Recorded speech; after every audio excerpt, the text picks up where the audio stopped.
alegría y el sabor. Todos juntos repetimos: ¡que viva el Chocó! Tengo derecho a la vida y a moverme como yo quiera. Buenas tardes, mi nombre es Verónica Hurtado, lideresa del programa Pueblos en Movimiento de la Fundación Círculos de Estudios. Les doy la bienvenida a este conversatorio llamado Chocó sin reclutamiento forzado. Contaremos con la participación de unos invitados especiales de algunas fundaciones e instituciones. Y también hoy nos acompañan las lideresas del programa Pueblos en Movimiento, Claudia y Catherine. Entonces le damos la intervención o la palabra a las lideresas. Cierra el micrófono. Buenas tardes, mi nombre es Claudia Córdoba Palomeque, tengo 16 años, soy lideresa del programa Pueblo en Movimiento de la Fundación Círculos de Estudio. Hace aproximadamente un año terminé mis estudios el año pasado. Este año hoy estuve en el primer semestre de trabajo social en la Universidad Tecnológica del Chocó. Pueblo en Movimiento es un programa que ofrece formación en derechos humanos y acompañamiento psicosocial a niñas, niños y jóvenes víctimas del conflicto armado para prevenir la violencia sexual y la inserción escolar y la vinculación a cualquier círculo de violencia. Hola, mi nombre es Catherine Lisset, tengo 15 años. Soy lideresa del programa Pueblo en Movimiento de la Fundación Círculos de Estudio. Estoy en el grado 10º en la institución educativa Escuela Normal Superior Manuel Cañizales y llevo en el programa hace aproximadamente 4 años.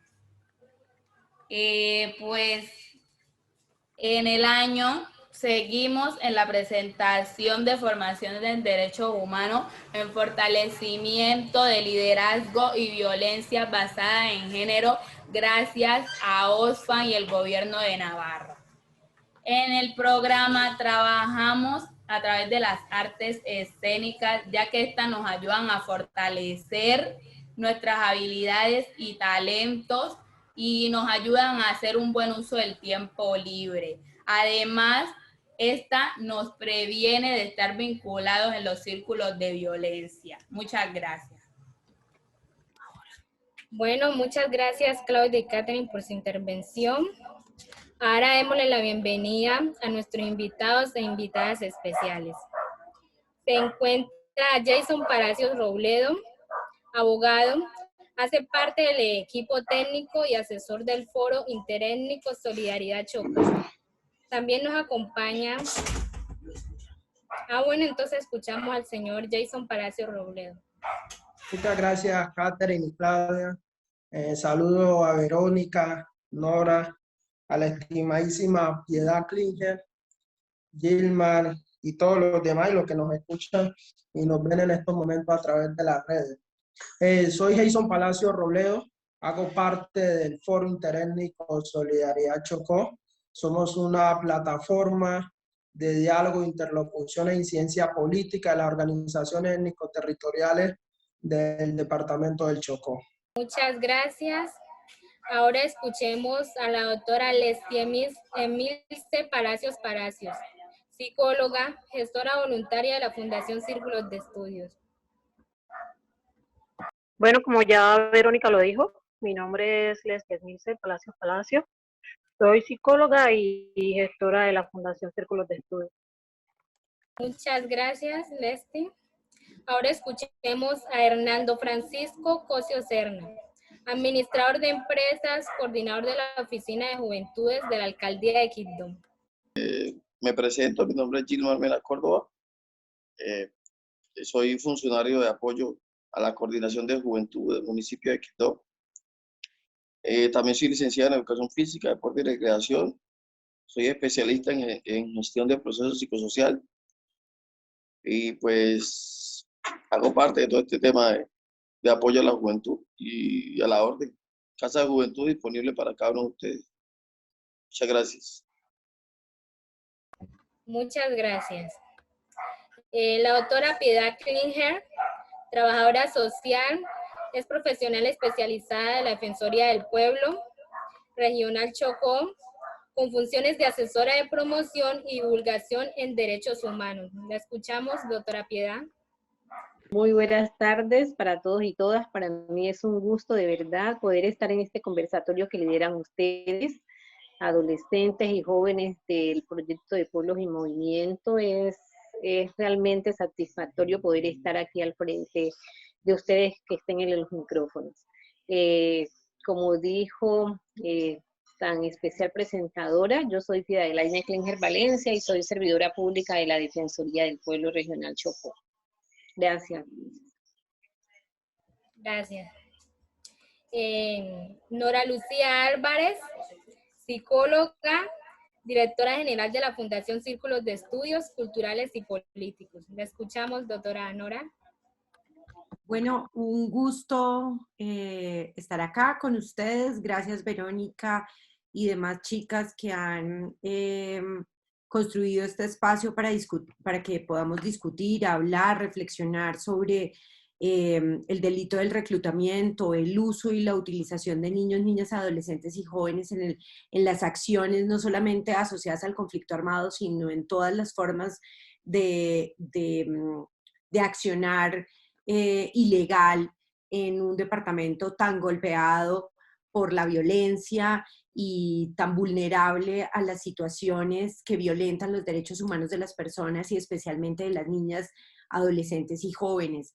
Creo que es un escenario, poder estar en este escenario intersectorial es la muestra del interés que la sociedad civil, el Estado, los gobiernos locales, las organizaciones, digamos, de jóvenes y los jóvenes en sí mismos tienen para poder poner sobre la mesa esto que ha sido algo que nos ha afectado a los colombianos desde hace más de 60 años, que es la vinculación de los niños a todas las formas de violencia y que desafortunadamente cada vez se hace más especial esta forma de afectación a los niños y a las niñas porque digamos que los grupos armados encuentran formas muy sutiles de vincular a sus estructuras armadas, a los niños y a las niñas en sus diferentes formas de accionar en las comunidades.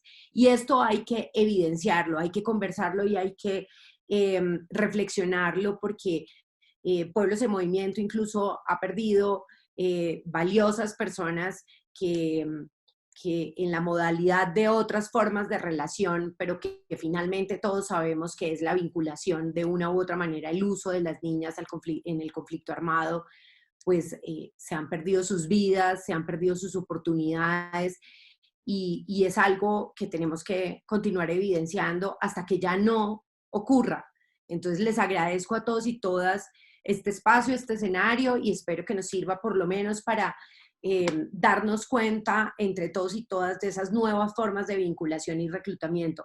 No estamos viviendo la misma forma de conflicto armado de hace 40, 30, 15 años. Recuerden que así como se actualizan los países, las sociedades, los conflictos también, y se actualizan de una forma en que se vuelven más dramáticos, quizás más violentos, pero también más invisibles. Entonces el llamado y el agradecimiento es al aporte de que personas tan importantes en lo territorial estén en este escenario para que podamos pues, hablar de lo que le pasa a nuestras jóvenes, en especial a las niñas, a las adolescentes y a las jóvenes en el conflicto y en todas las formas de accionar de los actores armados o las bandas organizadas de manera ilegal. Muchas gracias. Seudi Victoria Lozano Andrade, abogada especialista en Derecho Público y Derecho de Familia. La escuchamos, doctora Seudi. Buenas tardes para todos y todas. Mi nombre es Seudi Victoria Lozano Andrade. Feliz de estar aquí compartiendo este espacio con ustedes, este hermoso público, y sobre todo hablar de un tema que me apasiona, cuál es el de niñas, niños y adolescentes, y mayor de nuestro territorio. Un placer estar aquí. Gracias. Bueno, hemos decidido traer y abordar en este conversatorio el tema uso y utilización de los niños, niñas y adolescentes a los círculos de violencia, ya que esta es una realidad y una problemática que año tras año se ha generado y sigue generando múltiples afectaciones en nuestro departamento. En Colombia, principalmente los departamentos más vulnerables o con altos índices de pobreza, como lo es nuestro departamento, donde se puede evidenciar que los niños, niñas y adolescentes siguen siendo vinculados, usados y utilizados de diferentes formas en el conflicto armado. Con esto, ¿qué quiero decir o qué quiero dar a entender o a expresar? Que además de ser reclutados a la fuerza o bajo la amenaza, existen y se están presentando otras formas de vinculación. Por ejemplo, muchos niños, niñas están siendo utilizados como campaneros para guardar armas o objetos robados, cobrar vacunas, y también muchas niñas y adolescentes a través del enamoramiento. Es decir, que se están relacionando y se están siendo involucradas sentimentalmente con estos actores armados. Aparte de eso, también es de evidenciar que el conflicto armado dentro del es decir, lo que es el reclutamiento forzado, hace y es muy evidente que permite que se le vulneren una serie de derechos a los niños, niñas y adolescentes. Derechos como lo son el derecho a una vida digna, a la educación, a la salud, a una familia, a la libertad, a la libre expresión, a la recreación, la integración, el derecho a la intimidad, entre otros. Existen una serie de factores que ponen en una situación de vulnerabilidad a los niños, niñas y adolescentes y facilitan el reclutamiento, como lo son la excesión familiar, la necesidad insatisfecha, carencias económicas, la deserción escolar, la violencia sexual, falta de espacio que permitan identificar y practicar capacidades y habilidades, la falta de inversión social, falta de políticas públicas que garanticen los derechos de los niños y las niñas, carencias económicas, la pobreza, presencia de actores armados en nuestra familia, amigos o comunidad. De igual manera, el reclutamiento forzado trae una serie de consecuencias o afectaciones en la vida y en los derechos humanos de los niños, niñas y adolescentes, como la frustración, angustia, tristeza, inseguridad, deserción escolar, sed de venganza, pensamientos suicidas y entre otros. Gracias. Bueno, muchas gracias. Ahora vamos a compartir una serie de preguntas que se le harán a nuestros invitados. Iniciemos con el doctor Jason. Doctor Jason, ¿por qué cree que es tan extendido el uso, utilización y vinculación de niños, niñas, adolescentes y jóvenes en los círculos de violencia? Bueno, gracias por esta pregunta tan importante y tan necesaria que nos debe poner a analizar sobre el contexto actual del departamento del Chocó. Y un contexto que no nos vamos tan lejos, solamente desde hace un par de años, cuando la FARC hizo dejación de armas y empezó todo el proceso. En el departamento del Chocó se da luego un proceso de reconfiguración de los armados que siguen en el territorio. Y en este sentido, unas estructuras que no eran muy fuertes militarmente, ni en capacidad, en estructura, pliegue territorial, tan amplio, debe empezar a hacer esa, pues entendido de que el gobierno no pudo copar esos territorios antiguamente dejados por el grupo guerrillero. Entonces, eso hace que estos actores armados tengan que nutrir sus filas. Y entonces empieza el proceso de utilización, empezar a hablar a los jóvenes. Y fue noticia obligada en el departamento del Chocó, muy alejado, actores armados llegan a los territorios seduciendo a los niños, dándoles regalos, juguetes y enseñándoles las armas. El acuerdo humanitario ya para el Chocó, en los 4 informes que ha elaborado y ha presentado, ha dejado en evidencia que el uso y el reclutamiento a niños, jóvenes y adolescentes en el departamento del Chocó, y que ese aumento está hasta por encima de las cifras institucionales que se tienen.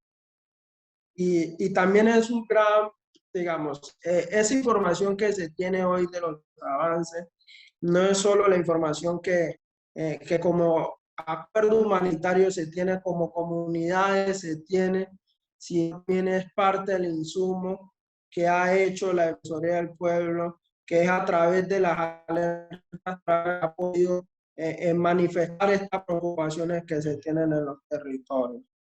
Yo creo que ese es un deber, la reconfiguración del conflicto armado, la necesidad de acrecentar su fila y la nueva modalidad de tener puntos estacionarios en la comunidad de los Altos. Pero luego se le suma un segundo elemento en esta guerra, en este conflicto, es el control del microtráfico. Y de ahí pasamos a un segundo escenario un poco más urbano, sin querer decir que esta situación no se presenta también en los cascos rurales. Pero entonces por ese copamiento de ese mercado, que recordemos que hasta hace poco y sigue siendo un poco tabú en nuestra cultura y en nuestro medio, ese tipo de conductas como consumir sustancias psicoactivas.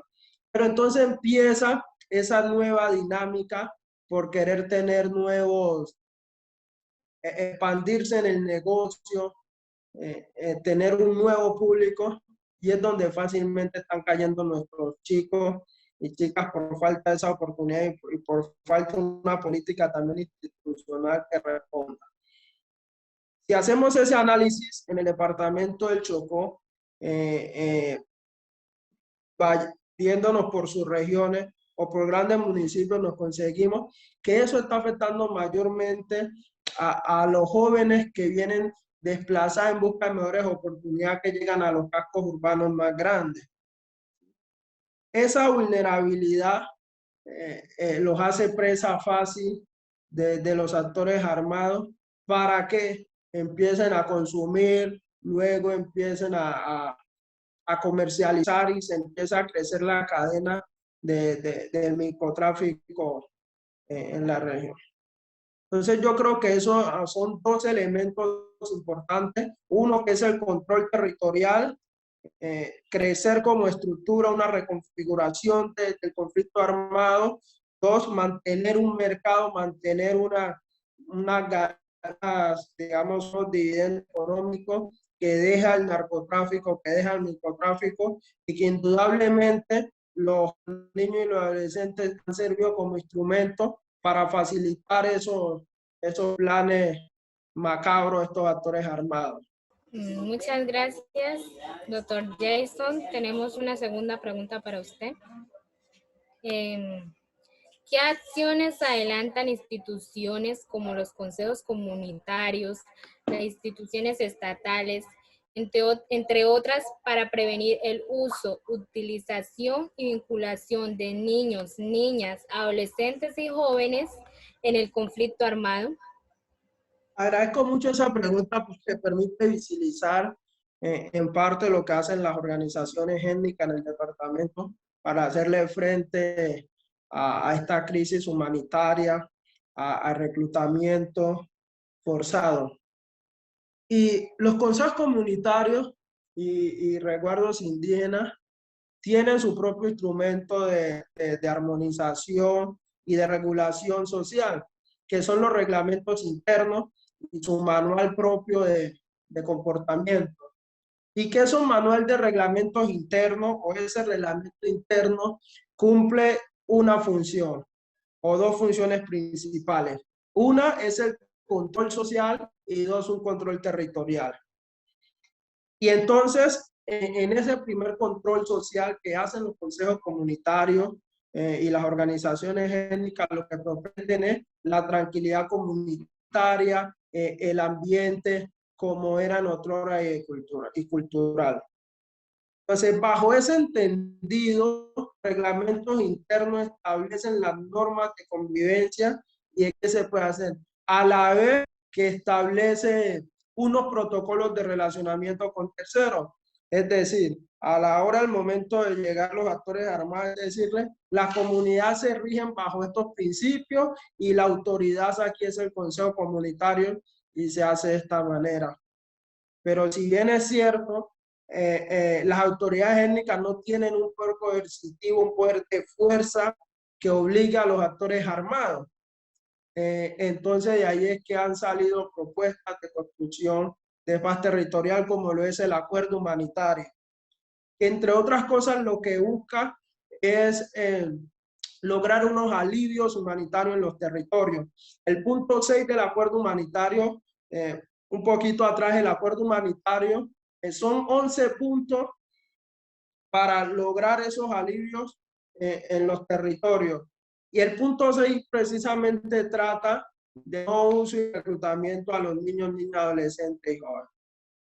Y frente a ello, lo que se ha venido es en un primer ejercicio ofreciendo elementos en cuanto a la autoprotección territorial de los territorios y que eso da un elemento transversal para todas las organizaciones étnicas de activar una ruta internamente dentro de sus propias autoridades. Entendamos que muchas veces en lo rural la única institucionalidad que está es el Consejo Comunitario. Piénsese usted en un río cerquita pues del Atrato, piénsese usted en Bebará, Bebaramá, donde no hay presencia institucional de ningún tipo. Ahí quien ejerce el control es el Consejo Comunitario. Entonces el acuerdo humanitario lo que ha hecho en un primer ejercicio es visibilizar la situación humanitaria que tiene el territorio, y que esto pueda servir como un insumo para el establecimiento de una política real y con soluciones estructurales, que en última es lo que necesitan nuestras comunidades, una política que responde de manera estructural a todas las situaciones. Entonces te resumo los dos ejercicios que desde la autonomía y desde los procesos étnicos adelantan las organizaciones. Uno, el proceso de actualización de sus reglamentos internos que les permite ejercer mayor control social y territorial, y el diálogo entre otras cosas, aunque, o por lo menos establecer unos protocolos de relacionamiento con terceros, y con terceros también incluye actores armados e institucionalidad. Y dos, el instrumento de acuerdo humanitario que visibiliza la crisis humanitaria, pero también establece unos protocolos de activación de ruta y documenta lo que pasa en el territorio. Creo que con esos dos elementos poder haber respondido un poco la pregunta. Sí, muchas gracias, señor Jason, por sus respuestas. Ahora continuamos con las preguntas a la doctora Nora. Doctora Nora, quisiéramos preguntarle cómo nos ha afectado la guerra de manera diferencial. ¿Cuál ha sido el papel de las niñas, niños, adolescentes y jóvenes mujeres en la guerra? ¿Cómo han sido afectados los niños, niñas, adolescentes con orientaciones sexuales e identidades de géneros diversas? ¿Me escuchamos, señor Nora? Bueno, primero que todo, Jason, muchísimas gracias por tan valioso análisis. Creo que me conecto mucho con lo que tú acabas de decir, especialmente con el rol de las organizaciones de sociedad civil en la, digamos, en la caracterización de la situación humanitaria de los pueblos afrodescendientes.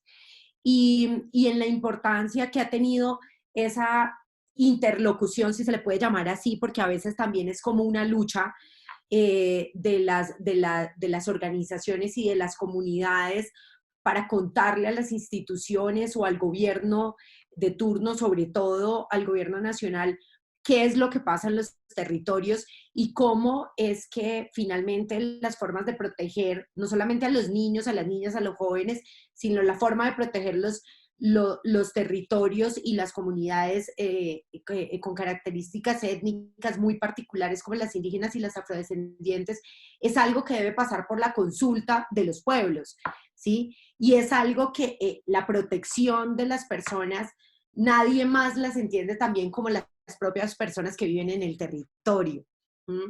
Es muy importante evidenciar que todas las cifras que las organizaciones tienen pueden ser 3 veces más altas que las cifras oficiales, y eso es preocupante en todos los sentidos, porque nos descentra de una reflexión como transparente, de una reflexión realista, nos aleja del sufrimiento de las víctimas, por ejemplo, muchísimo cuando hay un subregistro tan alto en crímenes tan invisibilizados como el reclutamiento de niños y niñas, la utilización de niños y niñas en el conflicto armado, pero también nos pone en la agenda política de las organizaciones una pelea que hemos llevado por años, que es tratar de evidenciar realmente cómo es la situación en los territorios y qué tanto los factores de vulnerabilidad realmente están afectando, y mucho más profundamente de lo que se cuenta en las noticias nacionales, de lo que las cifras de estatales u oficiales son. Entonces eso nos distancia mucho a las organizaciones sociales también de poder tener como unos impactos efectivos, ¿cierto?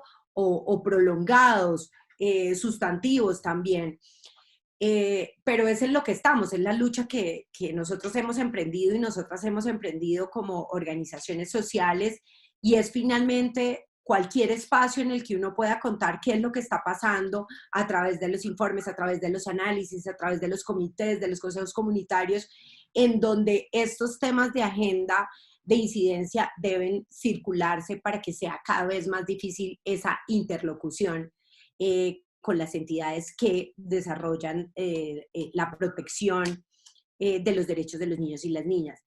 Con respecto a la pregunta, pues esa pregunta largota, que al final se resume en cuáles son las afectaciones diferenciales que viven las poblaciones de niños, niñas, adolescentes y jóvenes por las formas de vinculación al conflicto, pues vuelvo a la introducción que yo hice. Siento que las afectaciones diferenciales están asociadas a esos elementos que hacen vulnerables a cierto grupo de población, como ya lo sabemos, son como, por ejemplo, las identidades diversas, el grupo etario al que pertenecen, el género, algunas razones basadas en factores socioeconómicos. Entonces, me voy a centrar en cómo ha afectado a las adolescentes, a las niñas, adolescentes y jóvenes las formas de vinculación al conflicto armado. Y voy a hablar de una cosa que pasa y cuando pasa se presenta como otra cosa. Entonces, niñas, adolescentes y jóvenes establecen unas formas los actores armados establecen unas formas de relacionamiento basadas en la explotación sexual, ¿sí? Basadas en el ejercicio del poder desproporcionado de un adulto o de un hombre poderoso armado con una adolescente o niña menor de edad que además enfrenta vulnerabilidades propias de las comunidades afro, las comunidades indígenas en los municipios que tienen mayores dificultades económicas, y este aprovechamiento de esta situación de vulnerabilidad o de dificultad termina siendo un elemento que vincula a la niña aparentemente emocionalmente a una relación aparentemente amorosa, pero finalmente es una relación de explotación y que hace que las niñas automáticamente sean leídas por los actores armados del grupo al que pertenece la persona que ha venido a hacer esta explotación, pero también con esos actores armados contrarios, estas niñas empiezan a ser el centro de todas las amenazas, de todas las agresiones, de la venganza, ¿sí? Y como en todos los crímenes organizados o en todas las estructuras organizadas, es imposible salirse. Cuando estas niñas son violentadas, asesinadas, desplazadas de forma intraurbana 3 veces a los 16 años, resulta que la razón que se dan, que nos damos, se da la sociedad, que se dan las lecturas de contexto, los análisis, es que fue asesinada por su pareja, por ejemplo, en un crimen. Bueno, ya no se utiliza eso, pero todavía en lo coloquial se habla de crímenes pasionales y estas vainas. Y cuando nosotros reflexionamos sobre toda la situación de contexto, nos damos cuenta es que sigue siendo un elemento de vulnerabilidad y de afectación diferencial hacia las niñas, adolescentes y jóvenes por su género. Y con respecto a esto es que suceden estos crímenes, no por su relación sentimental, no porque se pelearon, no porque la niña se expuso, no, es porque es una forma de vinculación y nos estamos diciendo mentiras con respecto a eso. Y las cifras entonces aumentan de feminicidios en Chocó, un montón de feminicidios, y todos parecieran ser feminicidios asociados a relaciones emocionales. Y cuando uno va a ver el fondo de los casos, estas relaciones emocionales están asociadas a las estructuras armadas presentes en el territorio y son una forma de vinculación de las diferentes formas. Puede que la niña no se vincule a la actividad criminal, pero, por ejemplo, ya es desplazada debido a que tiene una relación supuestamente sentimental con este actor armado y ya no puede vivir en este territorio, porque la estructura, digamos, el tejido social también la vulnera muchísimo, pues porque las comunidades empiezan a desconfiar de estas personas que de alguna manera tienen relaciones cercanas con estos actores armados. Y la verdad es que la mayoría de las poblaciones en Colombia están atravesadas por una cantidad de estructuras armadas que, por ser una forma de transformación de estas grandes estructuras que conocimos en otrora, ahora son unas en comparación más pequeñas estructuras de microtráfico, de violencia urbana, pues entonces son más difíciles de identificar. Y pues al parecer ahí todo pasa por elementos de relacionamiento comunitario, venganzas, demás. Y bueno, estamos ante una situación de afectación muy profunda. Por otro lado, y con respecto a los temas de identidades de género diversas, creo que la guerra siempre ha sido una representación de los valores masculinos muy fuertes, no solamente digamos, porque sean mayormente integrados por hombres, estos grupos armados, ni nada de eso, sino solamente porque la guerra se estructura sobre la base de unos valores y unos ideales fundamentados en una sociedad masculina, ¿sí? Que busca imperar, que busca, digamos, someter, que busca violentar. Y en ese sentido, pues esas otras representaciones de las identidades, como lo es los hombres gays, las mujeres lesbianas, todas las identidades diversas y las representaciones del género diferentes, pues chocan con unos parámetros muy patriarcales de entender la sociedad. Y entonces hemos atravesado no solamente años en los que las mujeres hemos sido vinculadas de diferentes formas al conflicto armado, sino también que a quienes tienen unas identidades de género diferentes y unos valores diferentes de relacionamiento a los que están imperando en la guerra, pues entonces estos deben esconderse, irse, ser objeto de amenazas, torturas.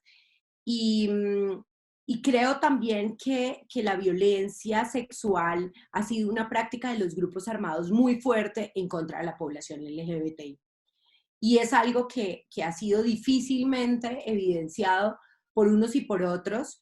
Y cuando digo por otros es por las víctimas y por los victimarios porque obviamente tienen dificultades para aceptar sus crímenes, pero por las víctimas porque la violencia sexual en general genera, digamos, unas afectaciones asociadas a la vergüenza, al aislamiento, y esto finalmente termina destruyendo la vida de las personas.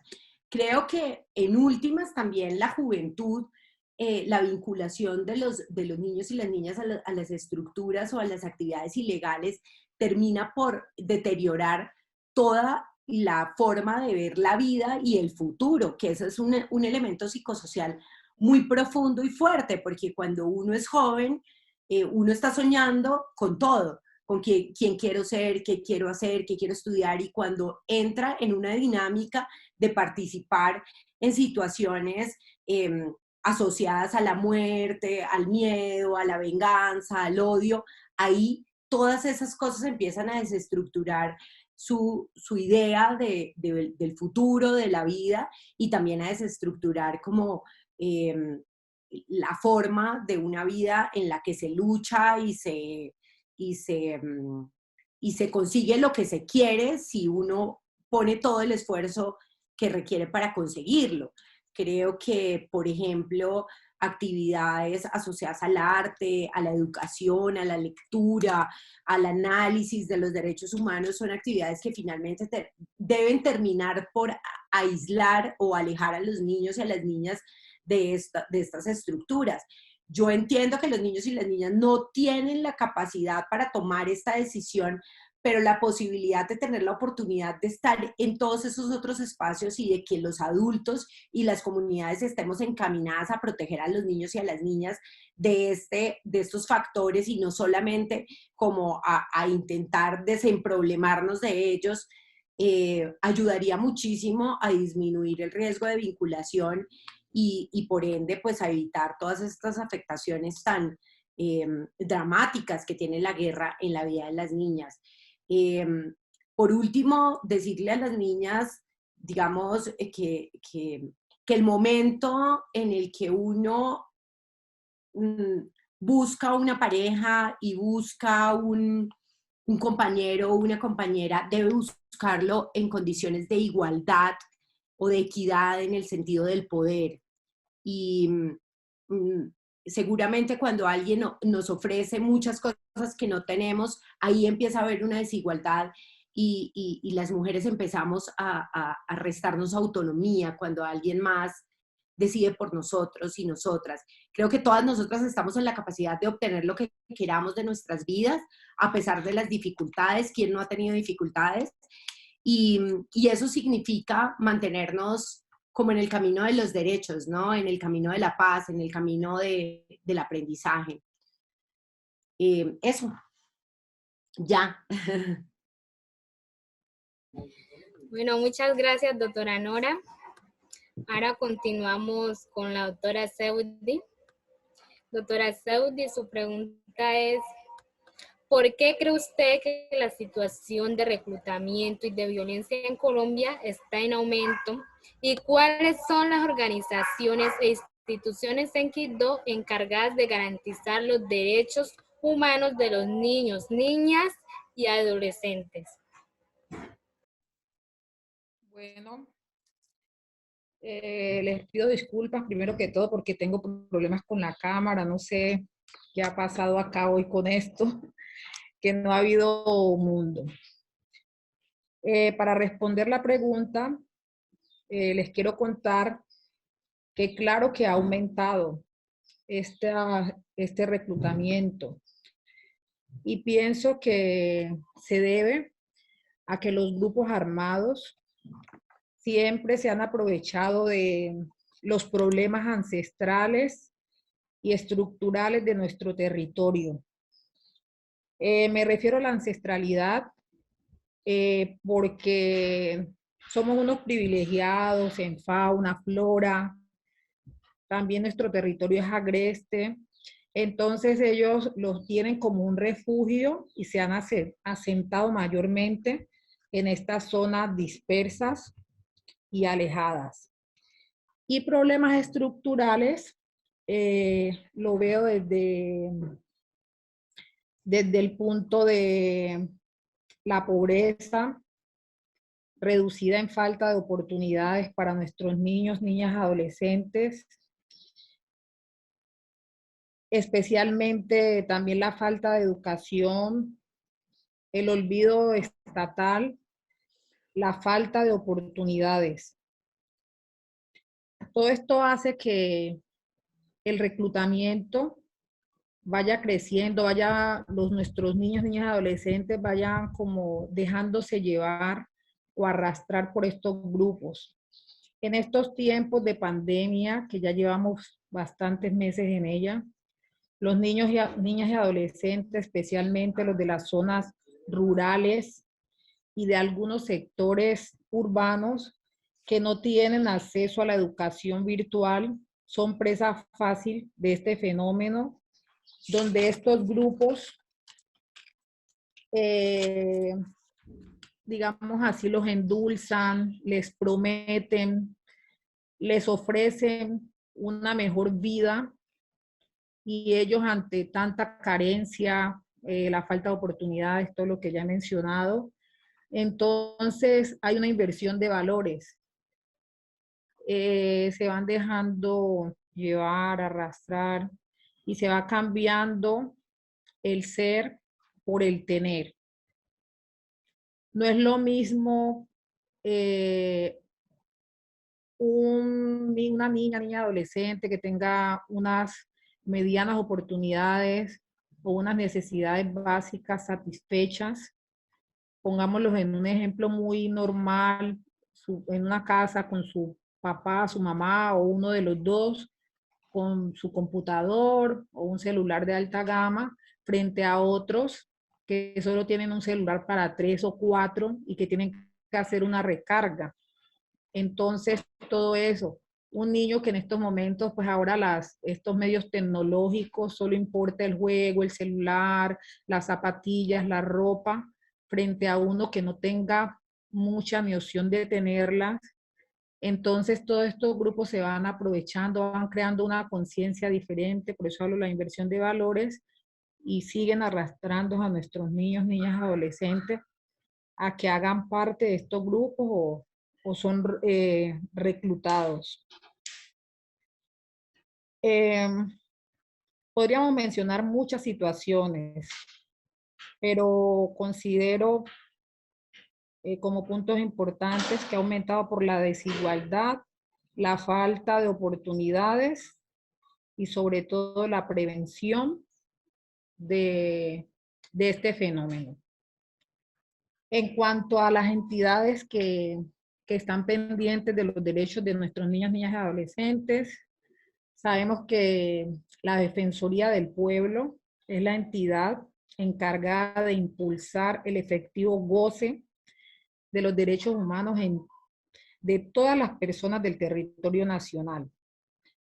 Acá en nuestro departamento, esta entidad goza de un liderazgo, de una credibilidad.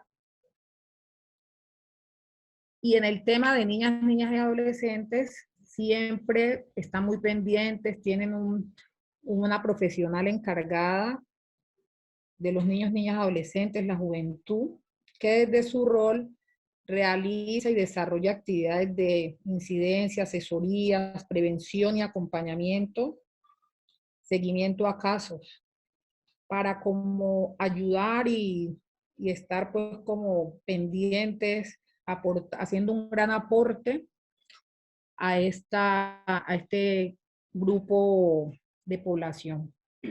Existen otras instituciones y entidades y organizaciones que propenden por la coayudancia al restablecimiento y garantía de derechos de los niños, niñas y adolescentes, que son se llama Sistema Nacional de Bienestar Familiar, en cabeza del Instituto Colombiano de Bienestar Familiar, pero hacen parte de este grupo, de este gran sistema. También está la Defensoría, la Procuraduría, está Salud, está Educación, todas, etcétera. Hay muchas entidades que están allí, que cuando requiera el ente rector, que es Bienestar Familiar, requieran que ellas coayuden, también tienen que hacerse presentes en atención al principio de la corresponsabilidad de las entidades estatales.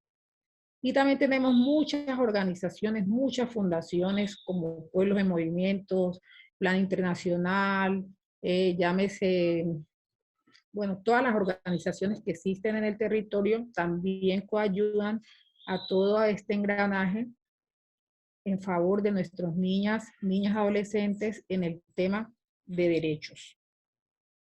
Muchas gracias. Muchas gracias a usted, doctora Saudi. Ahora continuamos con la doctora Piedad. Doctora Piedad, ¿cómo se podrían generar diálogos entre la familia, las instituciones estatales y las escuelas para prevenir el uso, utilización y vinculación de niños, niñas, adolescentes, jóvenes en los ciclos de violencia?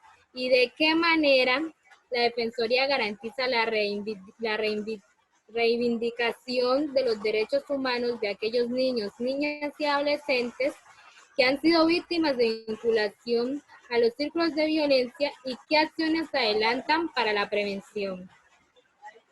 Bueno, muy buenas tardes nuevamente, Verónica.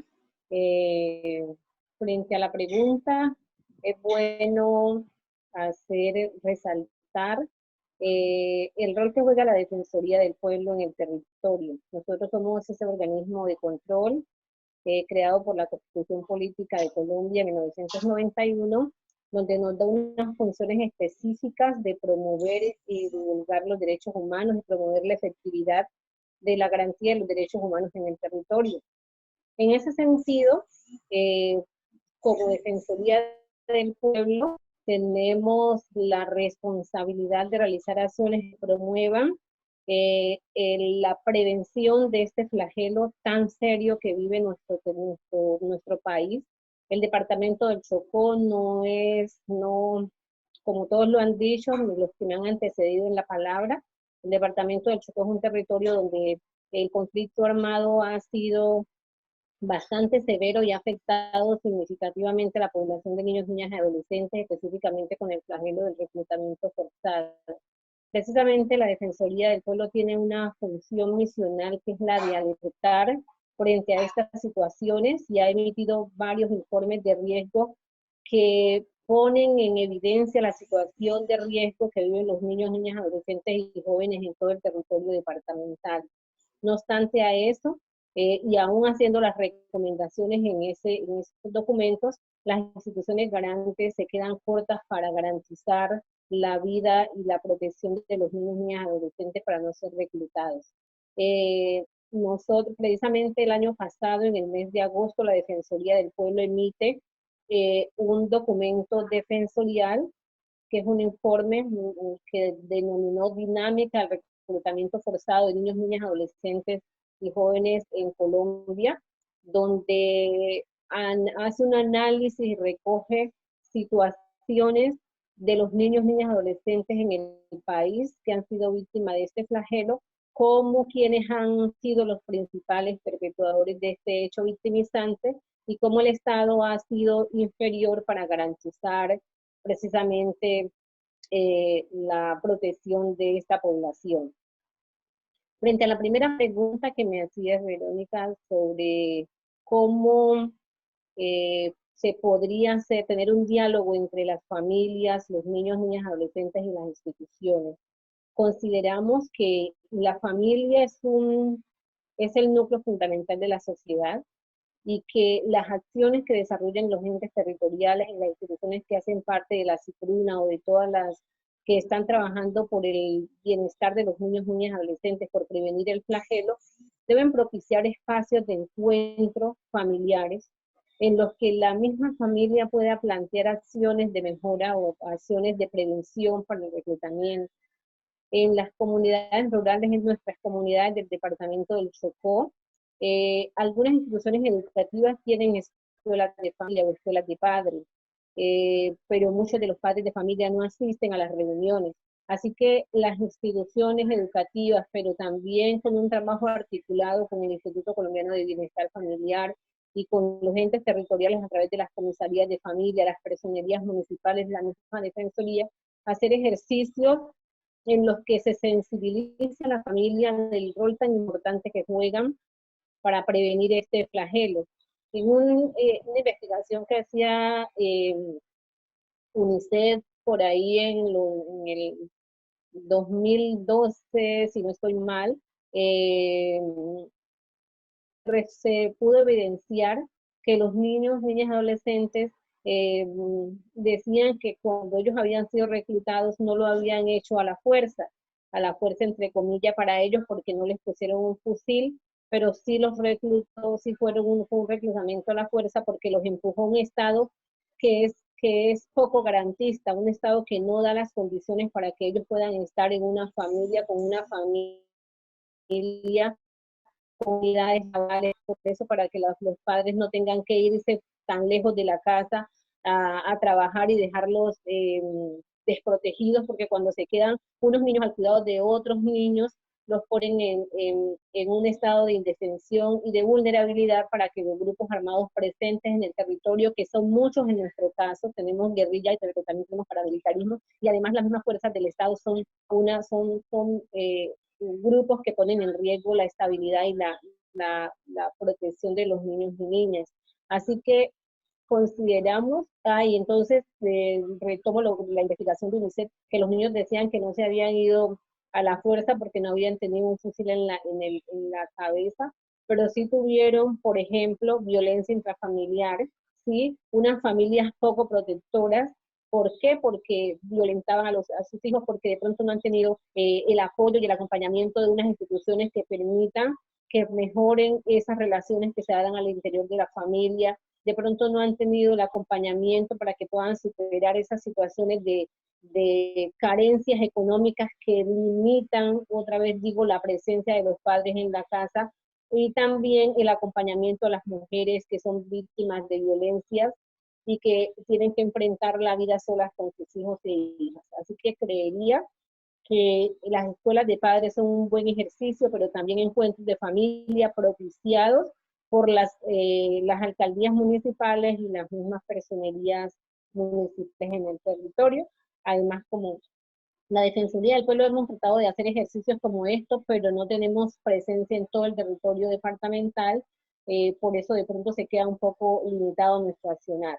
Las acciones que desarrollamos como Defensoría del Pueblo, ya las decía, nosotros tenemos una responsabilidad y es emitir los informes de riesgo, donde hay capítulos especiales para hablar del tema de reclutamiento forzado y se hacen las respectivas recomendaciones a las distintas entidades que tienen la responsabilidad o la competencia para la garantía de derechos de la población, en este caso de niñas, adolescentes y jóvenes que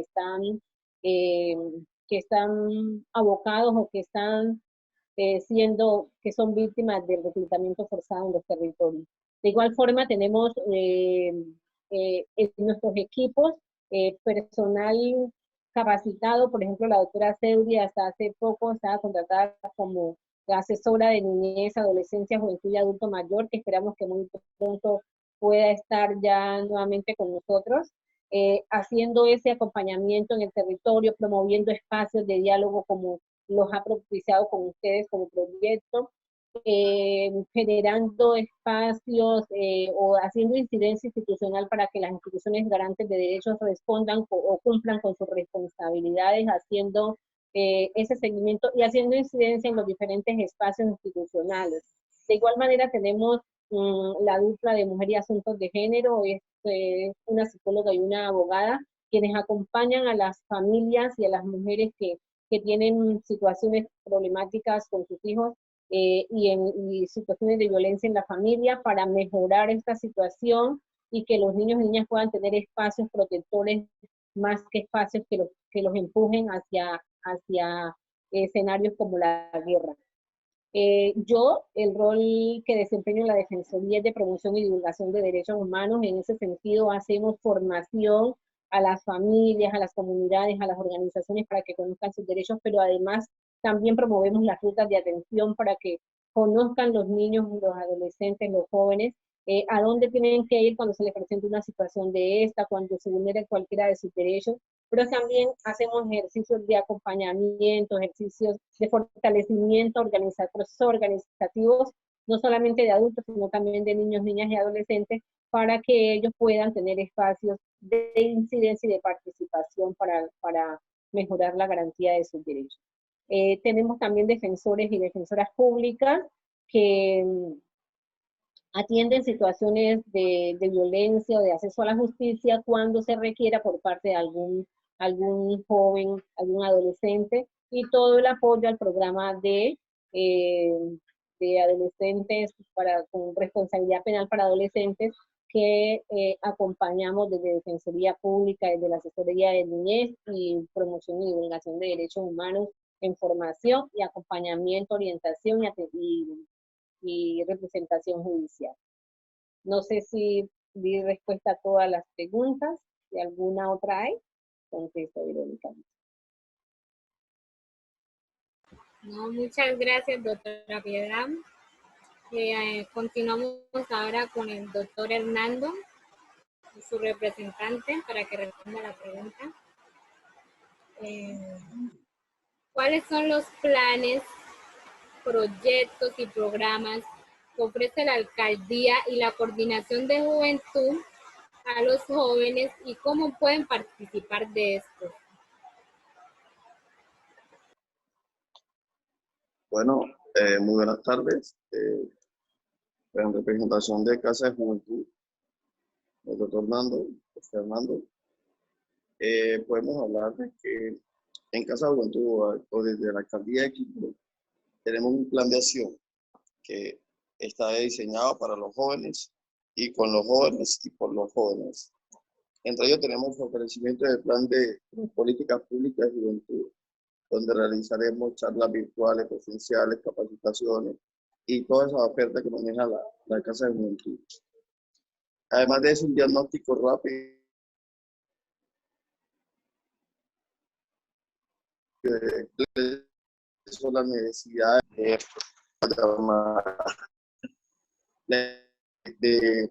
de las 4 líneas de las políticas públicas de juventud, en la cual tenemos salud y reproducción, tenemos lo que son juventud y cultura.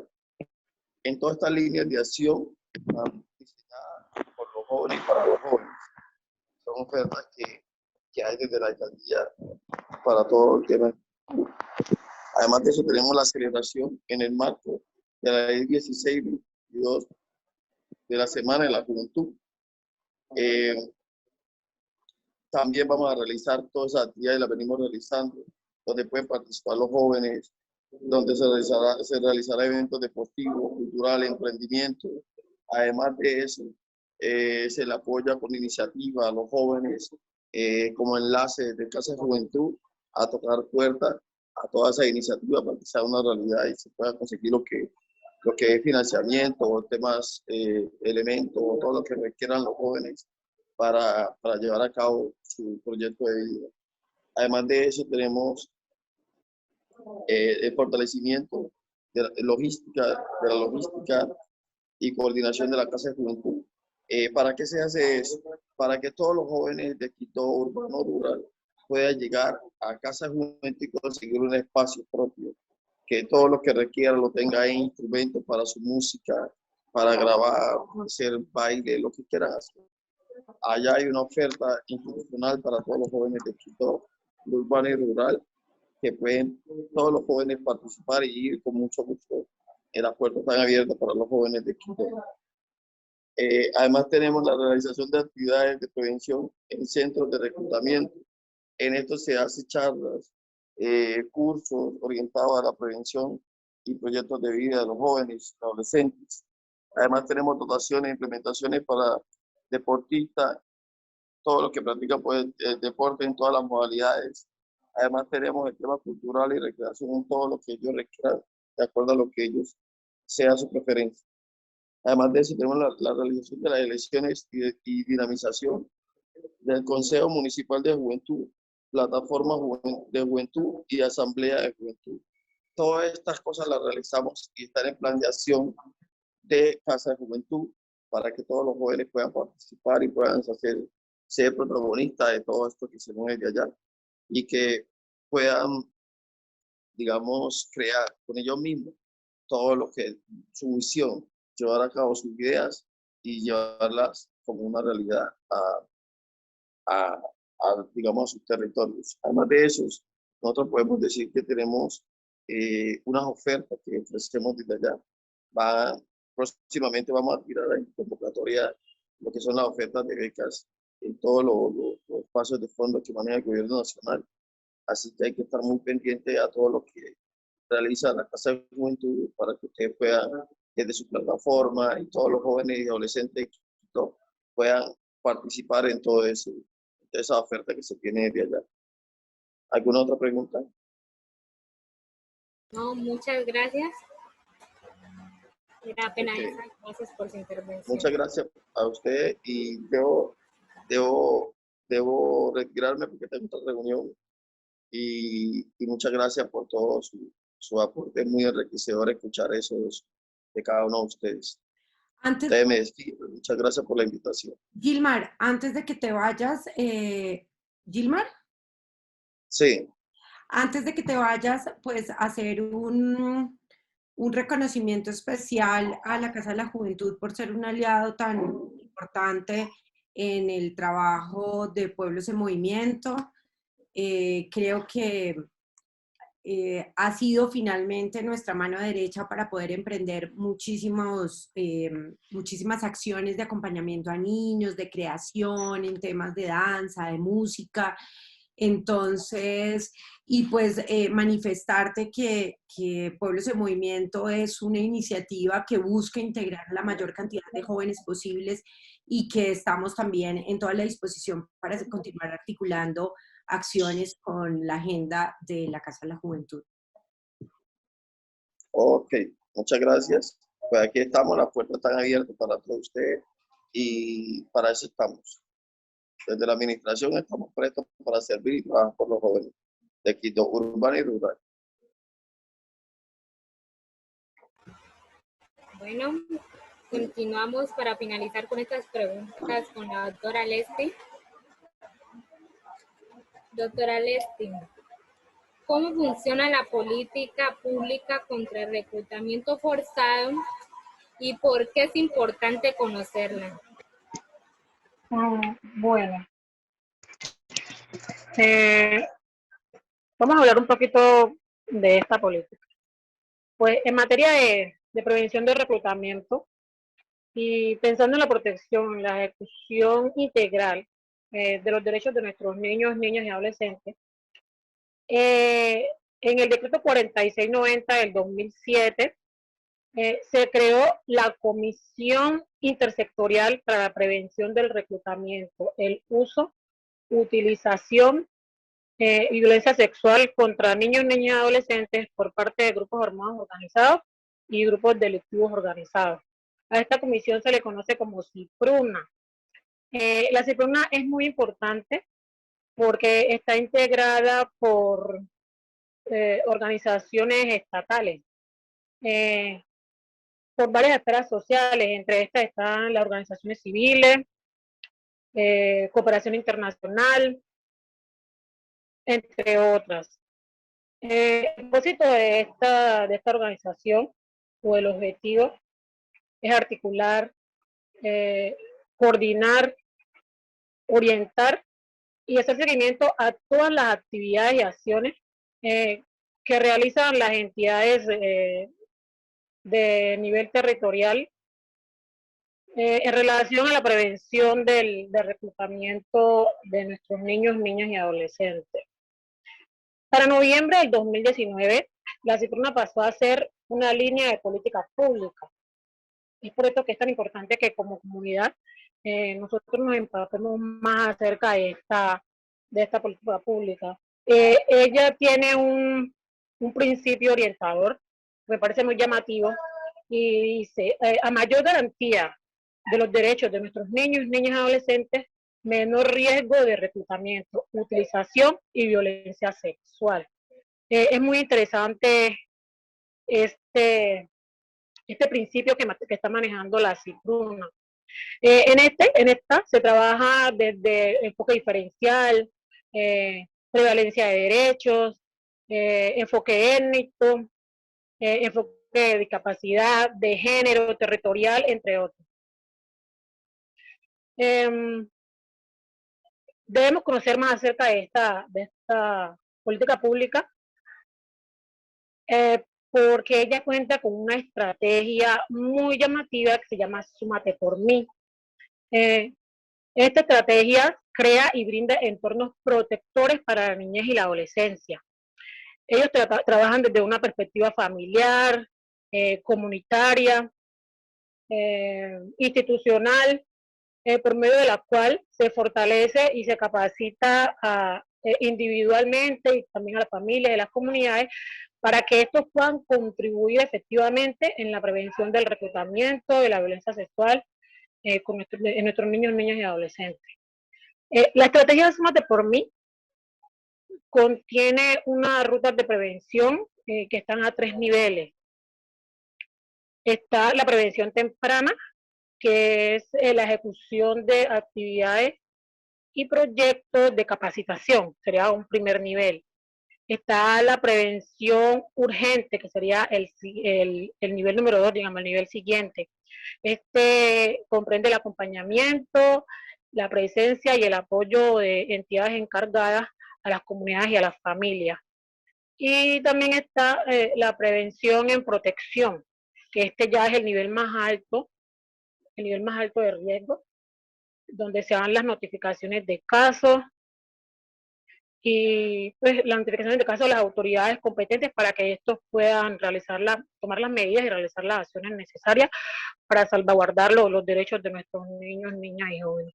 Pues como que en síntesis, esa es la importancia de esta política pública, y para que tengan como un conocimiento más amplio sobre ella, los invito a que visiten la página www.derechoshumanos.gov.co. En ella encuentran mucha más información acerca de esta política y de su estrategia Súmate por mí.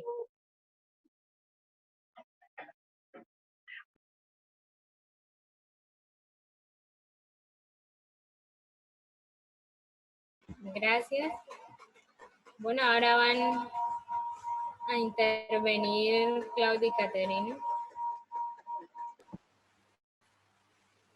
En nuestra sociedad se tiende a señalar a los jóvenes como problemáticos y difíciles, cosa que no es así. Y en el peor de los casos, por el solo hecho de vivir en barrios o comunidades vulnerables, tienden a ser señalados como delincuentes. Debemos romper con estos estereotipos y tratar de ver las habilidades y los talentos que tenemos nosotros como jóvenes, y que se nos ofrezcan entornos protectores y se nos brinden oportunidades. Podemos ser agentes de cambio y referentes positivos para la sociedad. Muchas gracias. Como niños y niñas y adolescentes podemos cambiar esta realidad haciendo buen uso de nuestros tiempos libres, evitando entornos o situaciones de riesgo, teniendo buena comunicación con nuestros padres, estudiando, proyectándonos a futuro y conocer nuestros derechos como seres humanos y participando en espacios de incidencia en ciencia política pública. Gracias. Aparte de lo que dijeron mis compañeras, yo considero y pienso que nosotros como niños, niñas, adolescentes, también existen otras formas de cuidarnos, como sabiendo con qué personas nos relacionamos, no frecuentando lugares de riesgo, formando redes de apoyo entre nosotros como amigos y amigas, contando lo que les pasa a nuestros familiares, también participando de grupos juveniles, en actividades como las artes escénicas, participando en programas como el de Pueblos en Movimiento. Y para finalizar, quiero dar un mensaje diciendo, querido niño, querido niña y adolescente, no te quedes callado. No estamos solos ni solas. Y finalmente agradecerle a todos los participantes, invitados por su respuesta y por estar el día de hoy en este conversatorio hablando sobre este tema tan importante y que ha sido tan difícil para nosotros por muchos años. Muchas gracias. Siempre es un placer compartir con ustedes, ver adolescentes tan empoderadas, con unos procesos tan avanzados en medio de las dificultades que podamos tener en nuestro territorio. Gracias por el aporte que hace Pueblos en Movimientos. Yo quiero darle gracias a mis hermosas líderes. Me siento orgullosa de estar trabajando con ellas porque he venido en ese proceso de formación al que ellas asisten y las felicito por lo que están haciendo, por lo importante que es para ustedes esta problemática que tanto nos ataca y las ataca. Y gracias por tenerme en cuenta para este espacio. Gracias. Por acompañarnos. Gracias a ustedes.